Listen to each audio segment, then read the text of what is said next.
Amém. Agora, meus irmãos, chegamos na parte do culto, aquela que é a parte mais alta, mais é o ápice, podemos dizer assim, do culto, momento em que Deus reservou para falar com a sua igreja, falar diretamente com a sua igreja. Não que nas outras partes nós não tenhamos isso. O Senhor fala por meio da leitura, da oração, dos cânticos, mas Ele fala de um modo ainda mais especial, de um modo mais íntimo, por meio da exposição da sua palavra. E nós faremos isso agora por meio da pregação na carta de Paulo, no texto da carta de Paulo aos Filipenses. E é para lá que eu convido os irmãos a abrirem as suas Bíblias, para então, assim, continuarmos a louvar, a adorar o nosso Deus. Desta feita agora, com a exposição da sua palavra, momento no qual Deus há de falar conosco. Carta de Paulo aos Filipenses, capítulo de número 3.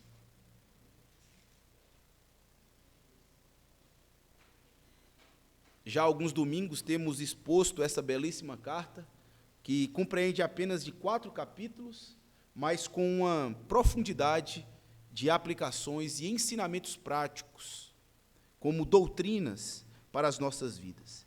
E hoje estaremos expondo, irmãos, do versículo 12 até o versículo de número 16 desta mesma epístola.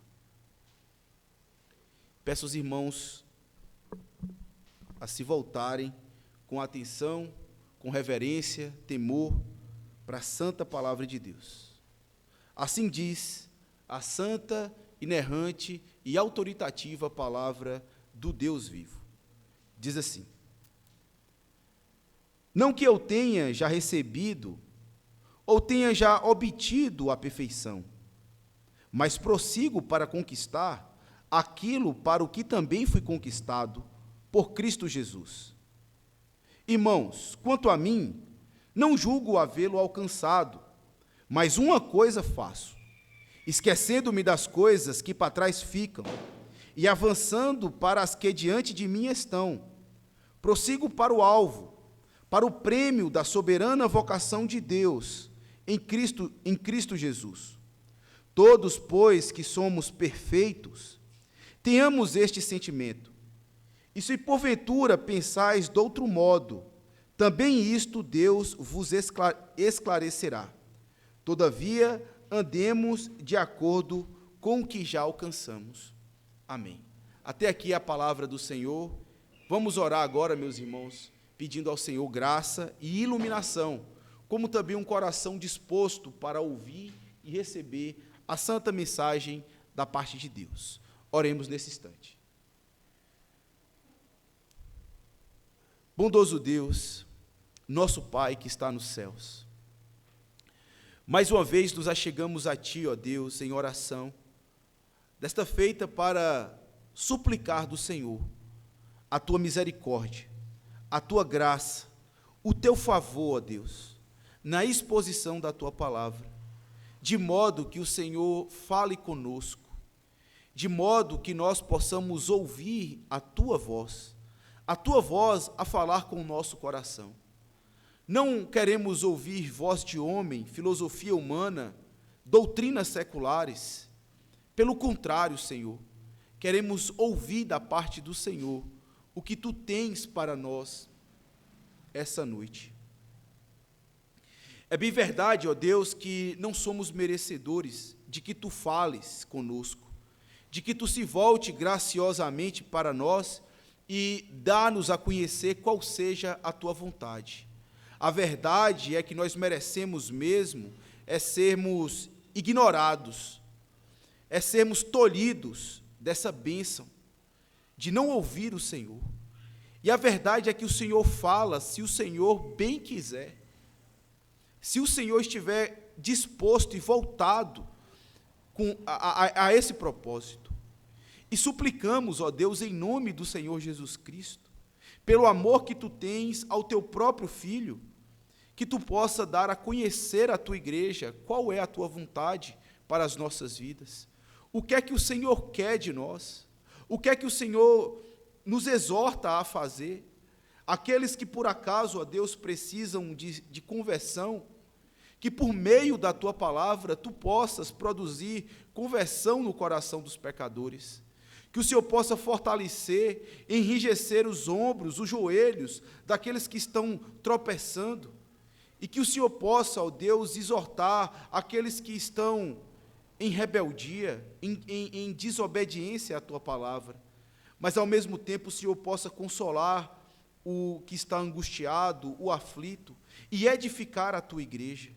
Ó Deus, por clemência, te imploramos, por misericórdia, fala com a tua igreja, dá-nos de ouvir a tua doce voz, a tua palavra fazendo reverberada e conhecida em nossos corações. Livra-nos de doutrinas seculares e humanistas, mas aquilo que vem diretamente do teu coração. E fala também, ajuda também, ó Deus, a mim, porque tu bem me conheces, as minhas limitações e as minhas fraquezas. O Senhor conhece a enormidade dos meus pecados e o quanto sou inapto, ó Deus, para esse serviço, o quanto me faltam habilidades e o quanto me faltam condições para poder pregar a tua palavra do modo como o Senhor requer. Mas apesar de mim e de todas as minhas deficiências, ó Deus, tem misericórdia e fala com a tua igreja. Usa-me como instrumento da parte do Senhor para falar da parte do Senhor. Ajuda-me a ser fiel na exposição da tua palavra, como também na aplicação da mesma para as nossas vidas. Ó Deus, se o Senhor não estiver comigo, se o teu Espírito não estiver sobre mim, ai de nós, ó Deus, ai de mim, que tu possas, ó Deus, usar de misericórdia e falar com a tua igreja por meio do teu servo. É o que eu te peço, em nome do Senhor Jesus Cristo. Amém.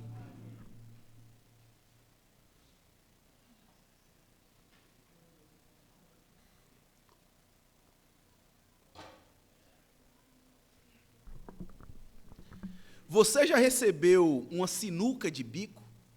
Certamente você já deve ter ouvido essa expressão, e certamente foi por parte de pessoas, de jogadores, de um jogo que é muito conhecido, que é o snooker, ou sinuca, né, aportuguesado aí para a nossa língua. Na verdade, acontece quando o jogador deixa o seu adversário em uma situação que ele não tem mais escapatória, que ele não tem mais nenhuma chance de jogada.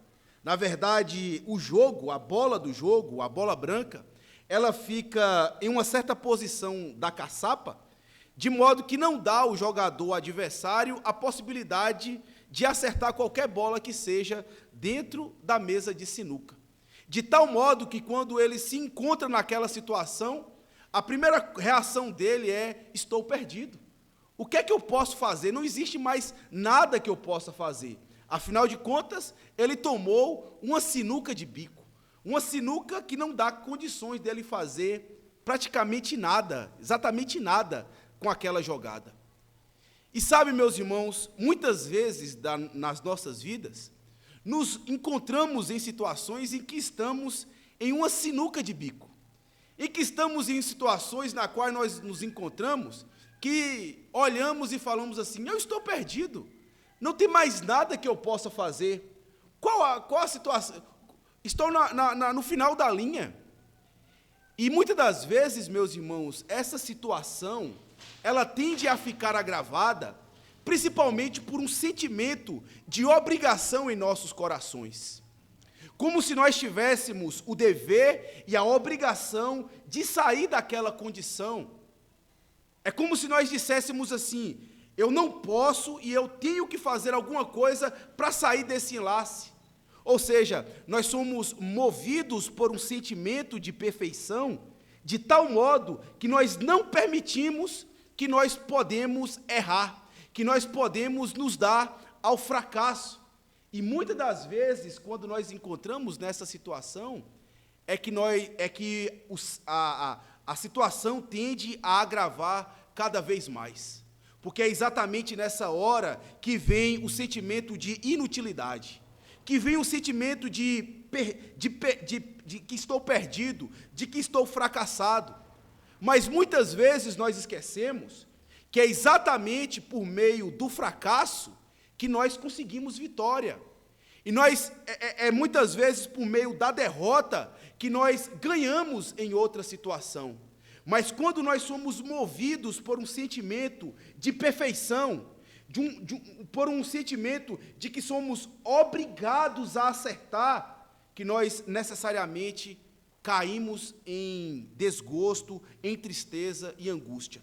Não que nós não devamos, meus irmãos, buscar acertar, não que nós não devamos buscar fazer a coisa certa, mas nós não devemos esquecer que nós não devemos, que Deus usa, muitas das vezes, as coisas que nós fazemos de errado, os nossos fracassos e as nossas derrotas, exatamente para cumprir o propósito que Ele devidamente já estabeleceu. De outra forma, o que eu estou querendo dizer para vocês, meus irmãos, é que de fato nós temos que buscar aquilo que é certo, mas nós devemos buscar aquilo que é certo segundo o padrão de Deus. Ou seja, existe um padrão de perfeição no qual nós devemos buscar e fazer, mas um padrão no qual Deus estabeleceu que deve ser seguido, e não necessariamente ao nosso próprio modo, não necessariamente segundo os nossos próprios costumes. Em outras palavras, Deus tem algo para nós que requer de nós perfeição, um sentimento de obrigação, mas não necessariamente do modo como nós entendemos. E é exatamente quando nós não seguimos esse padrão de Deus, que nós, de certa forma, encontramos um sentimento de inutilidade, de fracasso, um sentimento de que estamos derrotados. Mas o que eu quero que você saia daqui essa noite é ciente de que Deus tem um caminho que nós devemos trilhar. Na verdade, Deus tem um chamado para nós de seguir por meio da perfeição, de cumprir algo da forma correta, mas não dos nossos moldes, não do modo como nós entendemos, mas no molde em que Ele estipulou, do modo como Ele determinou. Ou seja, Deus tem um padrão de perfeição e nós somos chamados a seguir esse padrão de perfeição da maneira como Ele estabeleceu em sua palavra. E a pergunta que eu quero fazer para você nessa noite é como você tem lidado com os seus fracassos, como você tem lidado com as suas derrotas. Será que de fato, nesse momento, você busca algo em si, no meio desse contexto, ou você busca algo em Deus, a fim de satisfazer a vontade de Deus? Porque o que de fato fará nós perfeitos é exatamente estar centrados na vontade de Deus e não necessariamente centrados na nossa vontade. Você pode até mesmo perder, você pode até mesmo fracassar, mas se você fizer isso, centrado, moldado pelos princípios norteadores da palavra de Deus, você ainda estará caminhando para um estágio de perfeição. E é exatamente isso que nós encontramos aqui na palavra de Deus, nessa passagem que nós estamos analisando. Se tem algo que essa passagem nos ensina, meus irmãos, é que que todo cristão, ele é chamado para uma vida de perfeição. A verdade é que o que Deus quer de mim, e o que Ele exige de você, é que você seja perfeito, de que você cumpra aquilo que Ele estabeleceu, mas não segundo os seus moldes, não segundo os seus princípios, não segundo aquilo que você tem aprendido por meio da sua experiência ou por meio de doutrinas seculares, mas no molde e padrão de perfeição de Deus. E talvez você esteja se perguntando nesse momento: pastor, mas Qual é o padrão de perfeição que Deus requer de mim, então, para que eu possa alcançar isso da parte dele? Para que, mesmo em situações desagradáveis, mesmo em situações difíceis, eu possa estar plenamente certo de que estou fazendo aquilo que é correto. E nós devemos entender pelo menos 3 princípios, meus irmãos, que é trazido nessa passagem para entendermos qual é o padrão de Deus de perfeição. E a primeira coisa que nós aprendemos aqui é que nós devemos entender, meus irmãos, que nessa vida nós nunca seremos perfeitos. Esse é o caminho para você chegar até a perfeição. Entendendo, primeiramente, que nessa vida você nunca será perfeito. E a segunda coisa que nós aprendemos ainda à luz dessa passagem, como o padrão de perfeição que Deus quer, é que enquanto nós estivermos vivendo nessa vida, você deve buscar a perfeição. Você deve entender que você nunca será perfeito, mas enquanto estiver vivendo essa vida, você deve buscar a perfeição.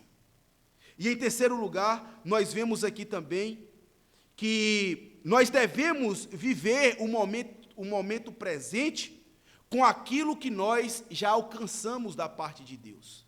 Nós não devemos dar um passo além das nossas pernas, mas andar segundo aquilo que Deus já revelou para nós. Esse é o modo que nós podemos alcançar o padrão de perfeição. Muitas vezes nós entendemos a perfeição do modo como nós queremos. Nós estabelecemos o molde, nós estabelecemos os princípios, e se nós não cumprirmos aquele padrão, nós nos damos por fracassado. Mas o que eu quero que você faça nessa noite é que você deixe esses princípios de lado, aprenda os princípios que são da parte de Deus e coloque como princípios da sua vida, como norteadores da sua vida, para alcançar o padrão de perfeição divino. Você deve entender que nós não seremos perfeitos nessa vida. Você deve entender que enquanto estiver vivendo essa vida, você deve buscar a perfeição e você deve viver essa vida no momento presente com aquilo que Deus já revelou para você. É exatamente isso que nós iremos ver, é exatamente isso que nós vemos por meio dessa passagem, meus irmãos, e nós iremos fazer isso a partir de agora. Antes mesmo de nos aprofundar no primeiro ponto, devemos nos lembrar do contexto dessa passagem, entender qual o contexto em que o apóstolo Paulo escreveu essa porção. Devemos lembrar, meus irmãos, que o apóstolo Paulo, ele estava, de certo modo, preocupado com a igreja dos filipenses. Afinal de contas, haviam falsos irmãos naquela igreja. Pior ainda, havia falsos mestres naquela igreja. Falsos mestres que ensinavam um tipo de doutrina diferente daquilo que o apóstolo Paulo havia entregue para a igreja dos filipenses. Na verdade, eles eram conhecidos como os judaizantes, ou seja, homens judeus que saíram do judaísmo, se converteram ao cristianismo e agora estavam ensinando uma doutrina diferente daquilo que o apóstolo Paulo havia entregue para eles. E o que é que eles ensinavam então? Eles aceitavam que a salvação era por meio do Senhor Jesus Cristo. Eles abraçaram o evangelho do Senhor Jesus Cristo, mas não de um modo completo. Afinal de contas, eles ensinavam que para alguém ser salvo, deveria ter fé em Cristo Jesus, sim, mas não divorciado do cumprimento das cerimônias do Antigo Testamento, como circuncisão, como observância dos sábados, como as cerimônias pascais. Era necessário que a igreja era necessário que a igreja cristã, diziam os judaizantes, acreditassem em Cristo, arrependessem dos seus pecados, mas ao mesmo tempo cumprissem as leis, cerimônias da lei de Moisés. E o apóstolo Paulo, ciente de que haviam homens dessa envergadura na igreja dos filipenses, ele então envia para lá Timóteo e Epafrodito, E além disso, na própria carta, ele dá algumas exortações, né? Tem um cuidado pastoral de exortar os filipenses acerca desses homens. E ele fez isso aqui no capítulo 3, do versículo 2 ao versículo 11, onde ele chamou a atenção dos filipenses para esses falsos mestres, para esses cães, como ele diz aqui no versículo 2, para esses maus obreiros, ou, em outras palavras, a falsa circuncisão. E agora, no versículo 12 até o 16, ele toma cuidado com uma outra doutrina que eles haviam ensinado, eles vinham ensinando, que era exatamente a capacidade de chegar ao padrão de perfeição ainda nessa terra, de viver de um modo perfeito, agradável, sem necessariamente transgredir qualquer mandamento de Deus, sendo plenamente feliz na observância dos mandamentos de Deus. Na verdade, esses homens entendiam que eram capazes de ser altamente obedecedores, que eles poderiam obedecer completamente os 10 mandamentos, as leis cerimoniais, daquele mesmo modo como Deus havia determinado em sua palavra.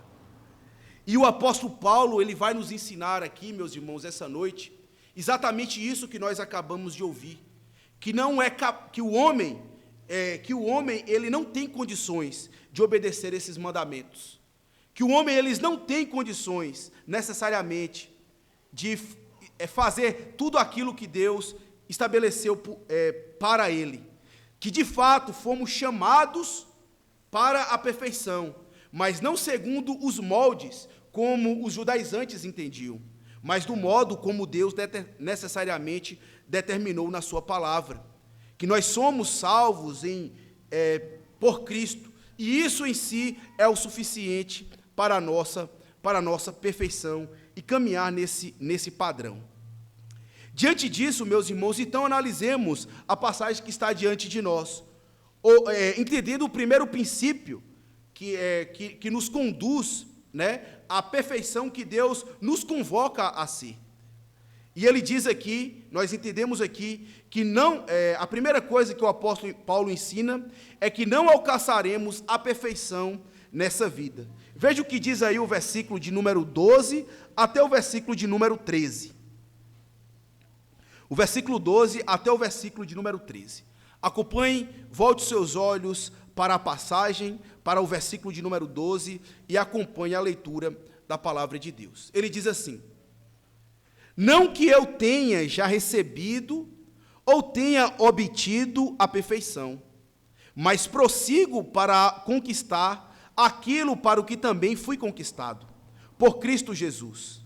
Irmãos, quanto a mim, não julgo ao ver alcançado, mas uma coisa faço, esquecendo-me das coisas que para trás ficam, e avançando para as que diante de mim estão, prossigo para o alvo, para o prêmio da soberana vocação de Deus em Cristo Jesus. Eu falei até o versículo 13, mas estendi até o versículo 14. Não tem nenhum problema, só para que os irmãos possam fixar a ideia nas suas mentes.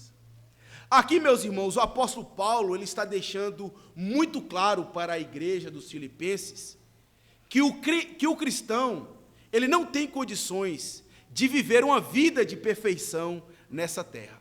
Ainda que muitos tentem, como era o caso dos judaizantes, ainda que eles busquem isso, mas eles não seriam capazes de satisfazer a Deus no critério de observância, de obediência plena e completa da sua lei.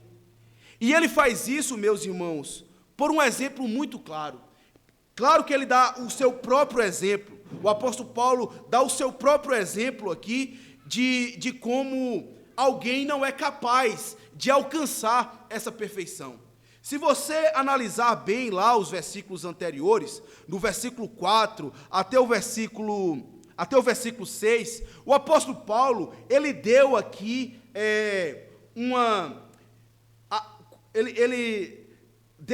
a sua característica de como ele era no judaísmo, as suas insígnias judaicas, de como ele, de fato, era um assíduo cumpridor da religião e da doutrina que ele obedecia. Se você ouvir aí no versículo 4, o apóstolo Paulo diz assim, bem que eu poderia confiar na carne. Se algum outro pensa que pode confiar na carne, eu ainda mais. Circuncidado ao 8º dia da linhagem de Israel, da tribo de Benjamim, hebreu de hebreu, quanto à lei fariseu, quanto ao zelo perseguidor da igreja, quanto à justiça que há na lei, irrepreensível. Ou seja, o apóstolo Paulo, se tinha alguém que poderia dizer que era um assíduo cumpridor da lei de Deus, era exatamente ele, por pertencer a uma das mais severas seitas do seu tempo, por ser um assíduo perseguidor da igreja, naquele período em que eles se levantavam. O apóstolo Paulo, ele estava mergulhado no judaísmo, ainda que ele tentava fazer aquilo ao analisar a si mesmo, depois de conquistado por Cristo, depois de alcançado pelo Senhor, ele viu que aquilo de nada se via. E aquilo que ele conquistou da parte de Cristo, aquilo que Cristo fez por ele, ainda que sejam coisas grandiosíssimas, ele ainda não chegou no estado de perfeição plena, ou na ressurreição moral, ou no estabelecimento espiritual de todas as suas virtudes. Nada dessas coisas ele tinha chegado ainda no ápice. E ele dá exatamente aqui a figura de um atleta olímpico do seu tempo. Naquele período, como nós sabemos, os jogos eram muito cultivados pelos romanos e gregos. E uma das modalidades uma das modalidades tradicionais daquele período era uma corrida. Alguém que está correndo em uma faixa, em uma linha reta, em competição com outras pessoas. Na verdade, havia uma linha de partida e uma linha de chegada.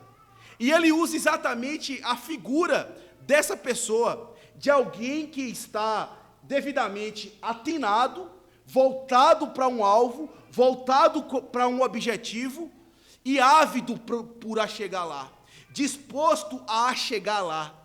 E ele toma essa figura e aplica a si mesmo, como alguém que diz assim: olha, eu ainda não cheguei na linha, eu ainda não cruzei a linha de chegada, mas eu estou seguindo para o meu alvo, eu estou seguindo para o propósito do qual Deus me chamou para fazer. É como se ele fosse o atleta que estivesse correndo, parado, que no momento em que o juiz der o sinal, ele vai correr e não vai se deixar distrair por nada, a fim de chegar naquele objetivo que ele tem em mente. E ele faz isso exatamente com a perfeição. E ele fala exatamente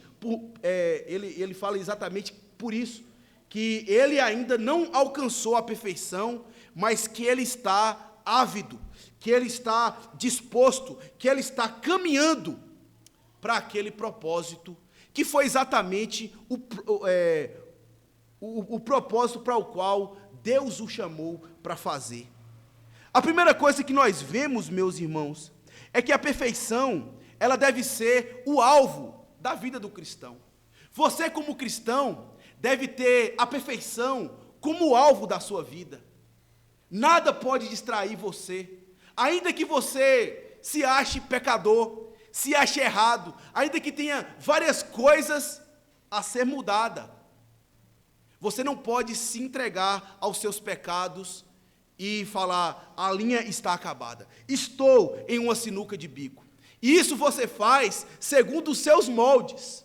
Quando você age assim, você está agindo segundo os seus princípios.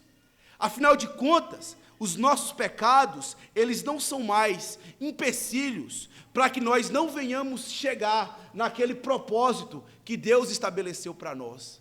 Pelo contrário, o pecado é como se fosse um obstáculo. O pecado é como se fosse algo que estivesse nos atrapalhando nessa jornada.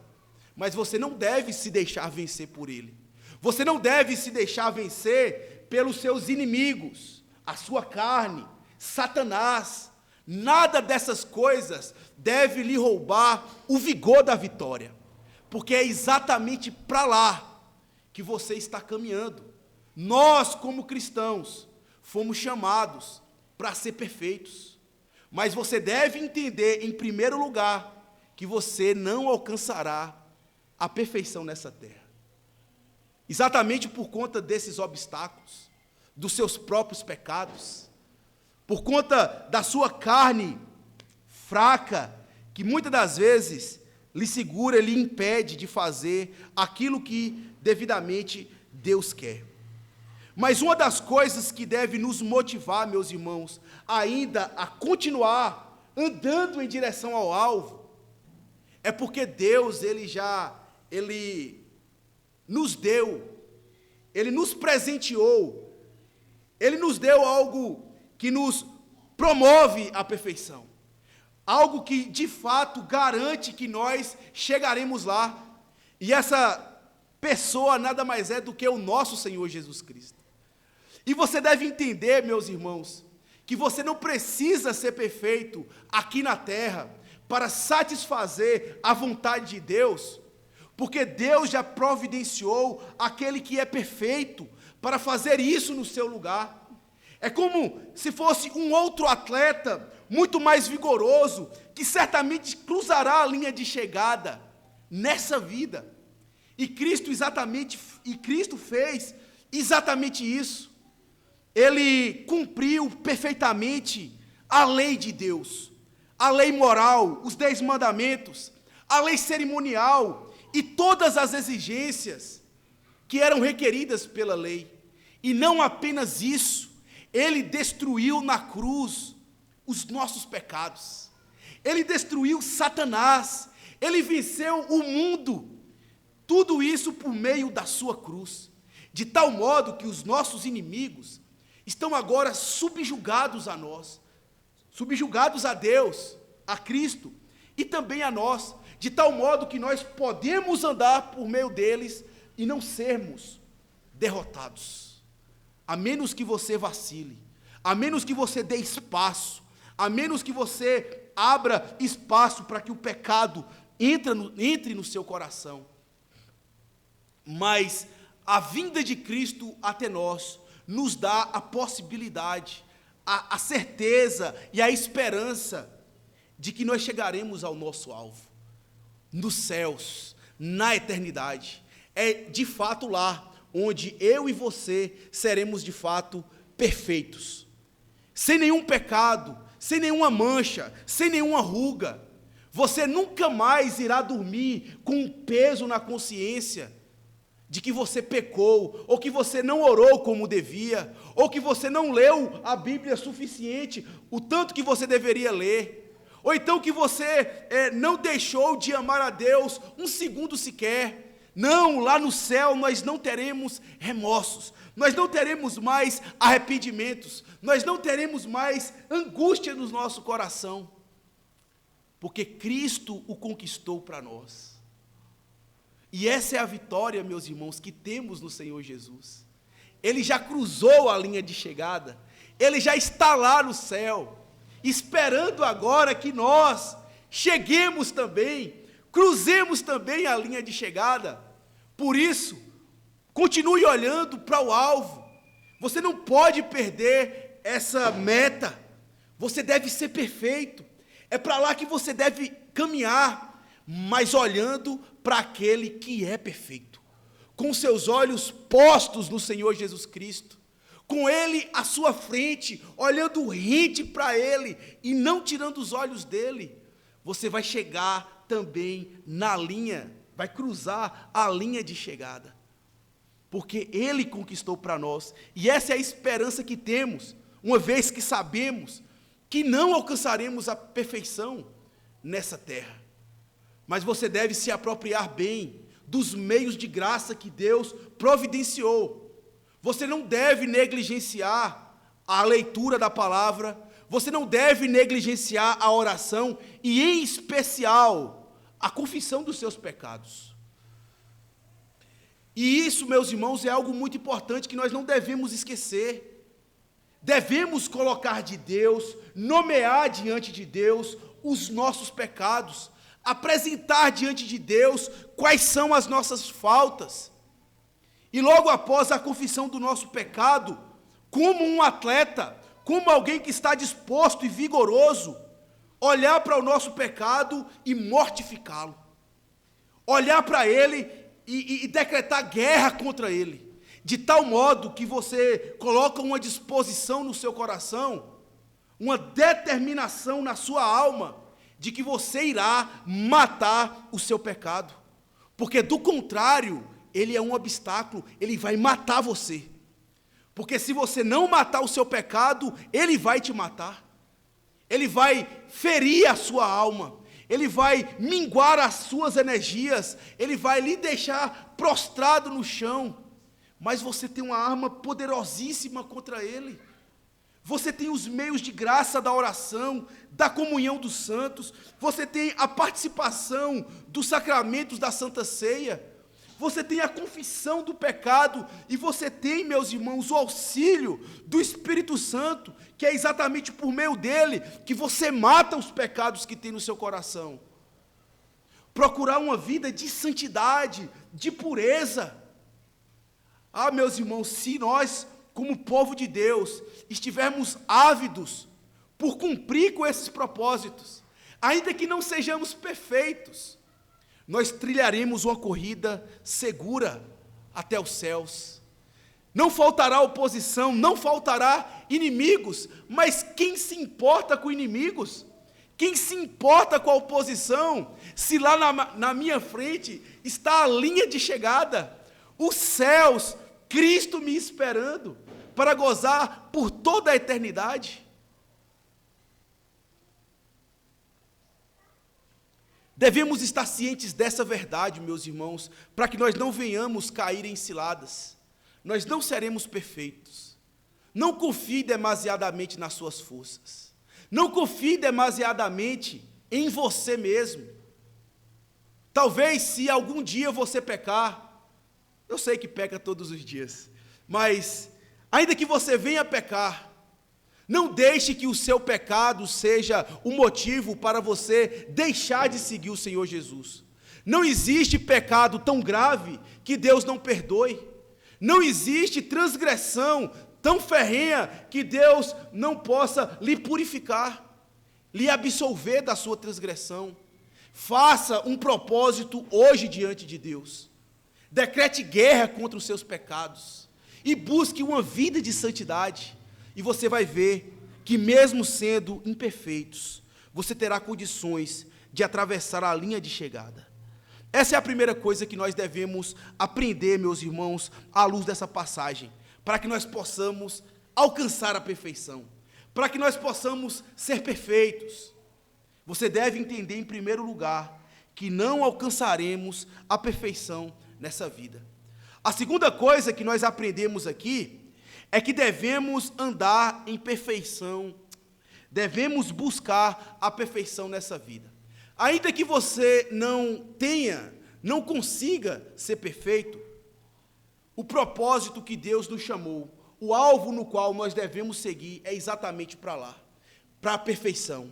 É empreender esforços para ser perfeitos todos os dias. É empreender esforços para satisfazer a vontade de Deus todos os dias. E talvez você se pergunta: pastor, como é que eu posso então buscar essa perfeição? De que modo prático, pastor, eu posso fazer? E o apóstolo Paulo, mais uma vez, nos ensina, meus irmãos, como nós podemos fazer isso. E ele diz assim: a primeira coisa é não olhando para trás, é esquecendo das coisas que para trás ficam. Veja o que diz aí: irmãos, quanto a mim, não julgo ao ver alcançado, mas uma coisa eu faço, esquecendo-me das coisas que para trás ficam, e avançando para as que diante de mim estão, prossigo para o alvo, para o prêmio da soberana vocação de Deus em Cristo Jesus. A primeira coisa que você deve fazer é não olhar para trás, é esquecer dos seus pecados, é esquecer da sua vida pecaminosa, da sua vida de transgressão, ou da sua vida de rebeldia, ou de tudo aquilo que você já fez de errado diante de Deus. A primeira coisa que você deve fazer é exatamente isso, não olhar para trás. O corredor que se distrair por qualquer coisa naquela corrida, ele certamente se deixará tropeçar ou ficará desapercebido se ele não manter os olhos deles fixos em um lugar apenas. Se deixar se distrair por outras coisas, certamente não vai ser boa coisa. E é desse modo que nós devemos agir também, não nos deixando distrair, não olhando para trás. Quando eu digo aqui, meus irmãos, esquecer, não é necessariamente apagar da nossa memória, ter uma amnésia, nem sequer lembrar daquilo que eu havia feito de errado no passado. Não é isso que eu estou querendo dizer, mas é ter aquelas coisas lá no passado e não torná-las repetir. Não necessariamente remoer as coisas que vocês pecaram, ou daquilo que foi de errado e lhe trouxe sofrimento outrora. Pelo contrário, você deve estar apenas fixado no seu tempo presente. Tomar as coisas do passado como exemplo, como motivadores, que irá lhe proporcionar uma caminhada, uma corrida mais satisfatória. A primeira coisa que você deve fazer, então, é não olhar para trás. E a segunda coisa é vivendo com sobriedade a vida do presente. Você não deve se distrair com as coisas do passado, e a vida presente você deve andar ela de um modo sóbrio. Veja o que ele diz: esquecendo-me das coisas que para trás ficam e avançando para as que diante de mim estão. Perceba, meus irmãos, que o apóstolo Paulo, ele diz, avançando para as coisas que diante de mim estão. É como se ele estivesse olhando para o centro, entre dois polos. De um lado está a sua vida pregressa, e do outro lado está a sua vida futura. Aí ele diz, você não vai olhar para trás, você vai fixar os seus olhos na frente, mas vivendo de um modo sóbrio, ou seja, avançando sempre no presente, caminhando de um modo promissor, caminhando de um modo que você está sempre avançando para o seu alvo. Em outras palavras, meus irmãos, o que nós podemos aplicar às nossas vidas, o apóstolo Paulo está chamando-nos a uma vida de santidade, a uma vida de mortificação de pecado, a uma vida em que nós deixamos para trás aquele nosso velho homem, deixamos para trás os nossos velhos costumes, e agora vestimos uma roupagem nova, a roupagem do novo homem, a roupagem dos mandamentos e dos princípios corretos da parte de Deus, é se tornando agora uma nova criatura, e caminhando agora para aquele alvo maior, que essa nova criatura deverá usufruir lá na frente. Em outras palavras, é como se você estivesse sendo restaurado, sendo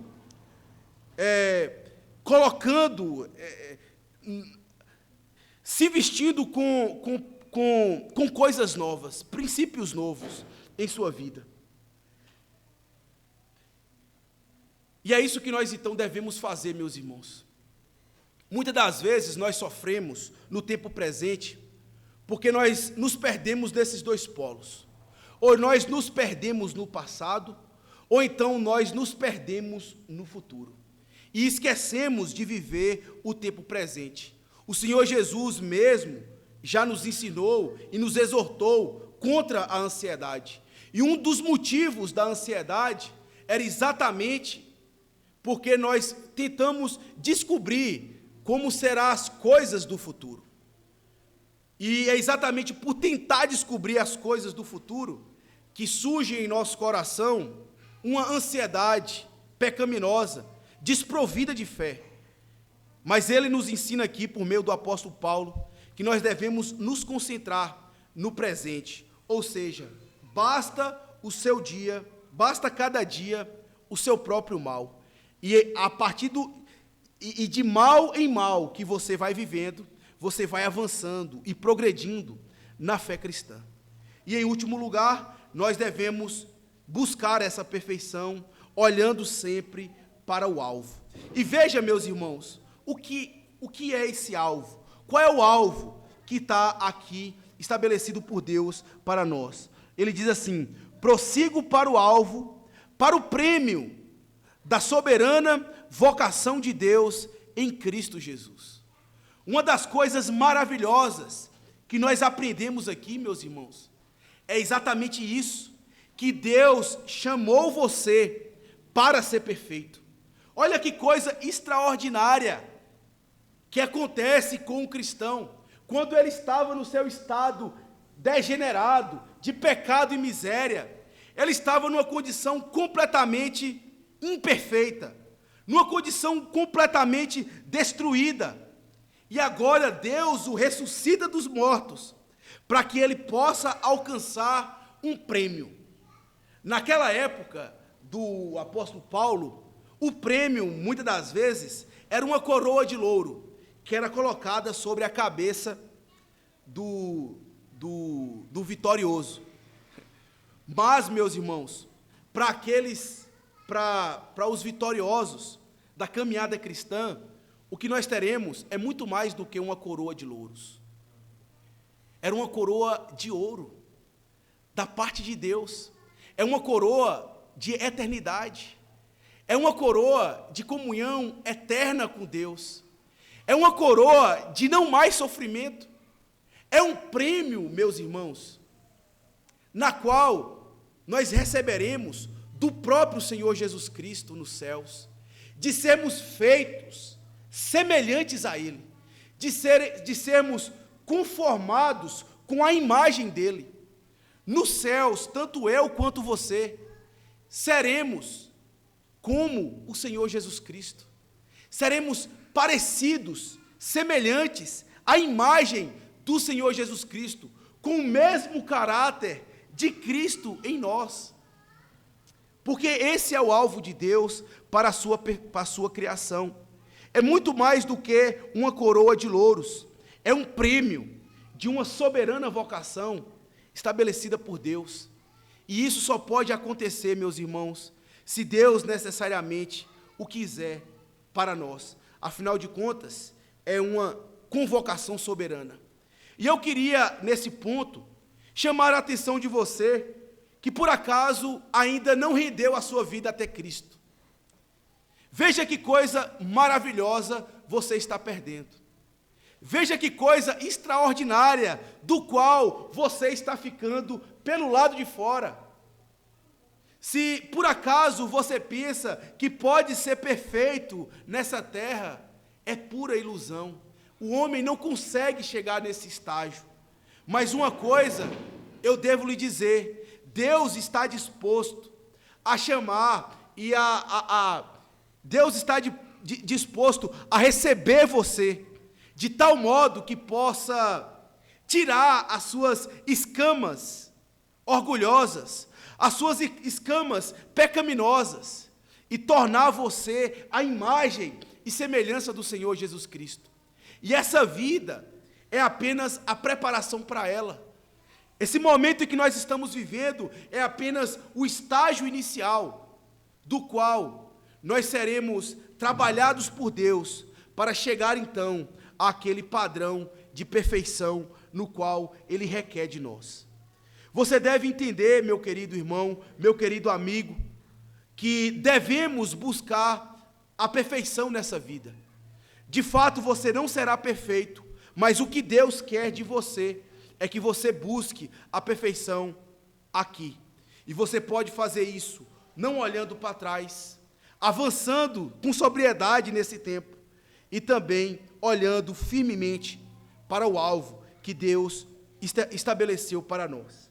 A terceira e última coisa que nós analisamos aqui, meus irmãos, como o preceito para alcançarmos a perfeição, é que nós devemos viver segundo o que já alcançamos da parte de Deus.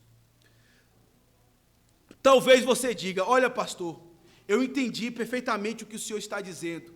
Eu sei que eu não tenho condições de viver uma vida de perfeição. Eu sei também que agora o meu alvo é exatamente buscar essa perfeição. Mas como é que eu posso, então, viver esse momento presente para alcançar todas essas coisas? Você deve, meus irmãos, viver com aquilo que Deus deu para você. Viver com a revelação que Deus já entregou ao seu coração. E é exatamente isso que nós vemos aqui, no versículo 15 até o versículo de número 16. Ele diz assim: todos, pois, que somos perfeitos, tenhamos esse sentimento. Que sentimento? Todos esses que nós acabamos de falar aqui, de que não seremos perfeitos e de que devemos buscar a perfeição. Todos, é o que o apóstolo diz, todos, pois, que somos perfeitos, tenhamos esse sentimento. E se porventura pensais de outro modo, também isso Deus vos esclarecerá. Todavia, andemos de acordo com o que já alcançamos. É exatamente assim que nós devemos viver, então, o momento presente, diante daquilo que Deus já estabeleceu para nós. O apóstolo Paulo usa uma palavra aqui, meus irmãos, muito importante, da qual nós temos falado dela desde o início do sermão. E ele diz assim: todos, pois, que somos perfeitos. Talvez venha uma dúvida na sua mente. Pastor, o senhor não disse aí que nós não somos perfeitos? Como agora o apóstolo Paulo está dizendo, todos que somos perfeitos? A verdade, meus irmãos, é que a palavra perfeito, ela no original, ela significa completo. Ou então, de uma forma mais aplicativa à vida cristã, é a pessoa no seu estado maduro, pleno, né? E é exatamente isso que o apóstolo Paulo está falando. De um certo modo, ele está usando de ironia para se referenciar aos judaizantes, que diziam ser perfeitos, do seu molde, cumprindo a lei mosaica, ou cumprindo aquela observância toda legalista que eles ensinavam pela lei mosaica. Como eles estavam dentro da igreja, como eles eram reconhecidos como cristãos, é como se o apóstolo Paulo estivesse ironizando aquilo que eles estavam dizendo de serem, de eles próprios se chamarem perfeitos. Como o apóstolo Paulo era cristão e eles estavam no cristianismo, ele está dizendo: olha, todos nós que somos perfeitos. Mas o apóstolo Paulo tem em vista aqui também, meus irmãos, aquilo que nós já alcançamos no Senhor Jesus Cristo. E a verdade é que todos aqueles que estão em Cristo, eles de fato são perfeitos. Eles de fato cumpriram os requisitos todos que Deus requer de nós. Eles são verdadeiros cumpridores dos 10 mandamentos. Eles são verdadeiros cumpridores das leis cerimoniais. Eles satisfizeram todas as exigências da lei de Deus, não pelos méritos deles, mas pelos méritos do Senhor Jesus Cristo. Foi exatamente porque estão debaixo da soberana vocação de Deus, é exatamente porque eles estão debaixo da graça salvadora de Deus, eles fizeram uma aliança inviolável com o Senhor Jesus Cristo, que de fato eles são verdadeiros cumpridores da lei. Em outras palavras, Deus, ao olhar para o cristão, Ele não vê no cristão qualquer defeito. A verdade é que quando Deus coloca os olhos em nós, Ele não vê falta nenhuma. Ele não vê nenhuma transgressão dos mandamentos. Ele não vê nenhuma transgressão das leis cerimoniais. Na verdade, Ele olha para nós como cumpridores. Porque Ele não olha para nós e vê em nós a nossa figura. Ele não olha para o pastor Tomás e olha o pastor Tomás ali, porque ele sabe que o pastor Tomás é cheio de deficiência, mas ao olhar para nós, para qualquer um de nós, que somos de fato filhos dele, ele vê em nosso semblante o rosto do Senhor Jesus Cristo, ele vê o caráter do Senhor Jesus Cristo, ele vê a pessoa do Senhor Jesus Cristo, porque ele substituiu o nosso lugar, ele tomou o nosso lugar, na cruz que era para nós, o Senhor Jesus Cristo tomou o nosso lugar, e nós estávamos lá no Senhor Jesus Cristo. Quando o Senhor Jesus Cristo obedeceu à lei, ele obedeceu por nós, ele substituiu nós daquela observância, de tal modo que os méritos, que os louros, que a glória de observância da lei, conquistada por Cristo, ele entregou, ele dispensou, ou ele imputou em nossas vidas, de tal modo agora que somos perfeitos para Deus, não há mancha, não há falta, não há nada de errado com o povo de Deus, porque Deus vê em nós a pessoa do seu Filho Jesus Cristo. É como se ele visse Cristos assentados nos bancos, é como se ele não olhasse para os nossos pecados e ele visse aqui pessoas idênticas ao Senhor Jesus Cristo. Tanto é que ele faz questão de nos dar esse nome, de cristãos, ou cristozinhos, cristos, pessoas que são iguais a Cristo, perfeitos, não pelos nossos méritos, mas pelos de Cristo. E é exatamente porque ele diz assim: nós que somos perfeitos, tenhamos esse sentimento. Que sentimento? Aquele mesmo que ele havia dito lá atrás, que eu acabei de anunciar nos outros pontos. E se porventura pensais de outro modo, também isso Deus vos esclarecerá. Todavia, andemos de acordo com o que já alcançamos. Em outras palavras, o apóstolo Paulo quer, meus irmãos, que a igreja dos Filipenses não fique procurando em regras mundanas, fiquem procurando em filosofia humana o modo como deve agradar a Deus. Ele deve agradar a Deus com aquilo que Deus deu a ele, ainda na sua simplicidade, ainda na sua fraqueza, ainda na sua imaturidade. Sirva a Deus com sinceridade, sirva a Deus com disposição, sirva a Deus dentro das suas possibilidades, com o conhecimento que Deus revelou para você. Não queira ser melhor que os outros, não queira se achar o mais sabedor do que outros. Deus não requer de você conhecimento abastado, para que você seja aceito. Deus não quer que você seja um doutor em teologia, ou um doutor versado na lei, para que você possa agradar a Ele. E muito menos Ele está esperando que você obedeça os 10 mandamentos à risca. Ele não está cobrando isso de nós. Ele quer que você viva com sinceridade aquilo que Ele já revelou ao seu coração, na sua disposição, no seu tempo, nas suas condições. Não precisa se achar melhor e nem mais sábio do que os outros, mas naquilo que Ele já te revelou, seja um assíduo praticante, seja um verdadeiro adorador, seja um verdadeiro cumpridor da lei de Deus. Isso não nos dá, meus irmãos, a liberdade para não querermos buscar a vontade de Deus. Pelo contrário, aquela pessoa que foi alvo dessa graça, ele quer mais é saber qual a vontade de Deus para ser um praticante, para ser um assíduo praticante. Mas nós devemos entender também que ainda nas nossas dificuldades, limitações, Deus constantemente vai nos corrigir, vai nos disciplinar, Deus vai nos trazer para a realidade, para a centralidade da sua palavra. O apóstolo Paulo diz bem assim: todos, pois que somos perfeitos, tenhamos o mesmo sentimento, Se pensais de outro modo, também isso Deus vos esclarecerá.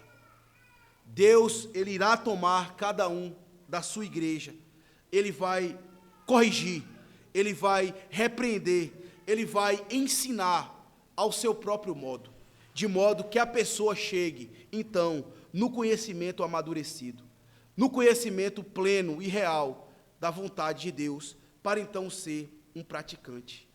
Como é que você tem vivido a sua vida cristã? Será que você acha que você é de fato perfeito? Será que de fato você acha que pode alcançar a perfeição nessa terra? O que é exigido de Deus para nós é que sejamos fiéis, obedientes àquilo que Ele já nos entregou.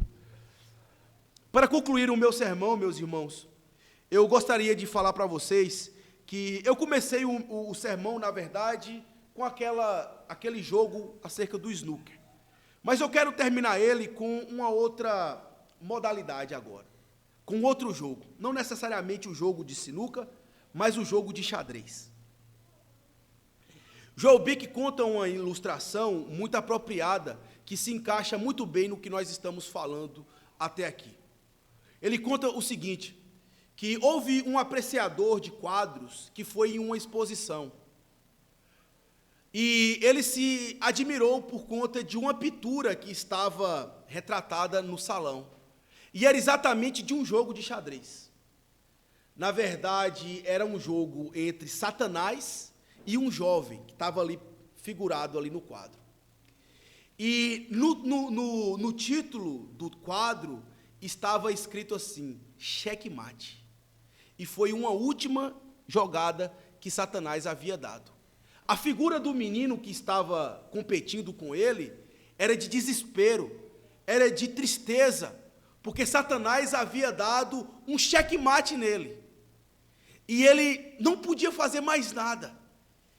E aquele apreciador de quadro, ele ficou tão atônito, que ele começou olhando ali para o quadro, ele percebeu que Satanás estava enganando o jogador, que ainda havia uma jogada a ser feita, de tal modo que ele não estaria mais em xeque-mate. E então aquele apreciador do quadro, ao olhar para aquela figura, ele entrou em desespero, gritando, ei, ainda existe uma jogada para você fazer, você não está perdido, essa não é a última jogada de Satanás, existe uma jogada para você, existe uma chance para você. Só que quando ele se deparou, ele estava falando com o quadro, ele não podia fazer mais nada por aquele jogador, porque ele não ouvia.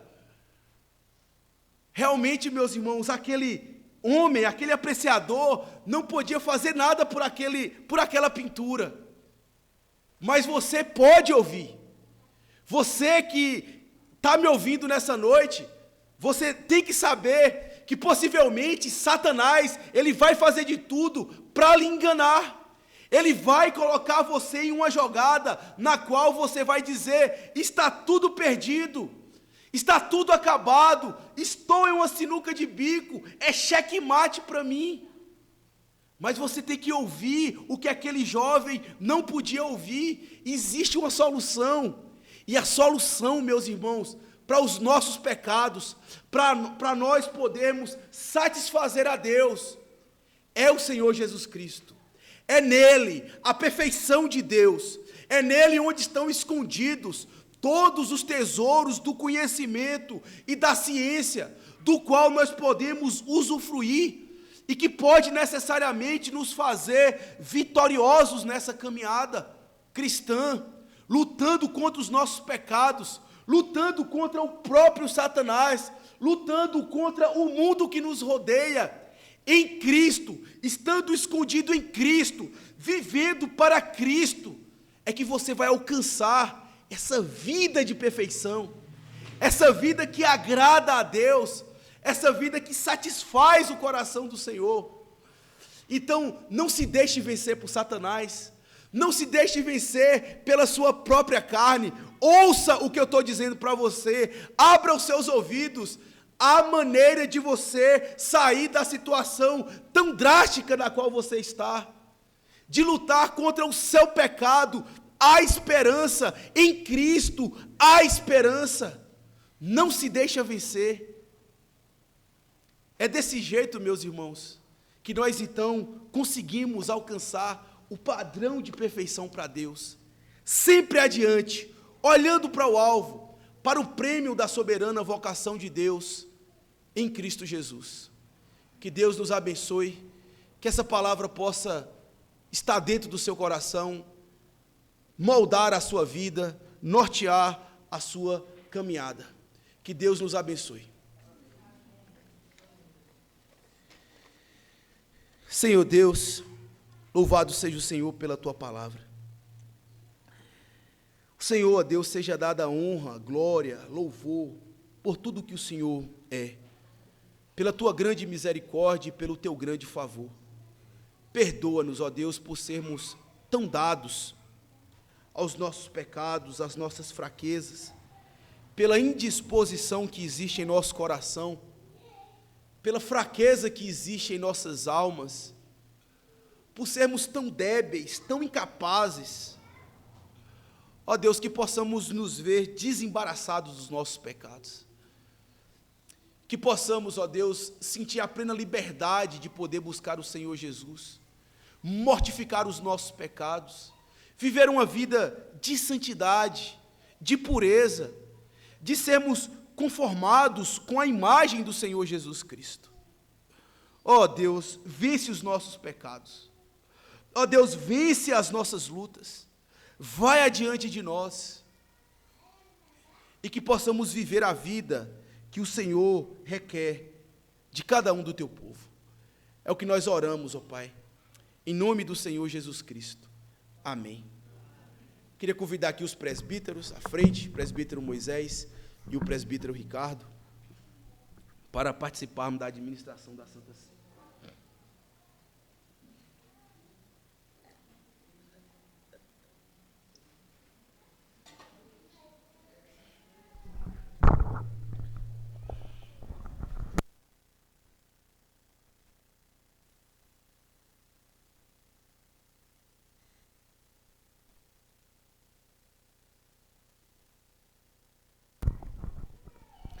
Abramos nossas Bíblias, irmãos, em Mateus, no capítulo de número 26, a partir do versículo 26.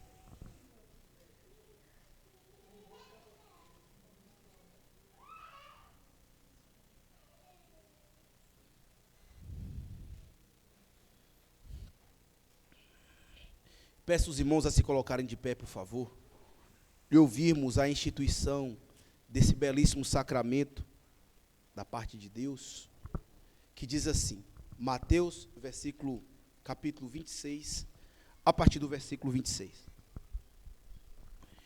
Enquanto comiam, tomou Jesus um pão, e abençoando-o, o partiu e deu aos discípulos, dizendo, tomai, comei, isto é o meu corpo. A seguir tomou um cálice, e tendo dado graças, o deu aos discípulos, dizendo, bebei dele todos, porque isto é o meu sangue, o sangue da nova aliança, derramado em favor de muitos, para a remissão de pecados. E digo-vos que desta hora em diante, não beberei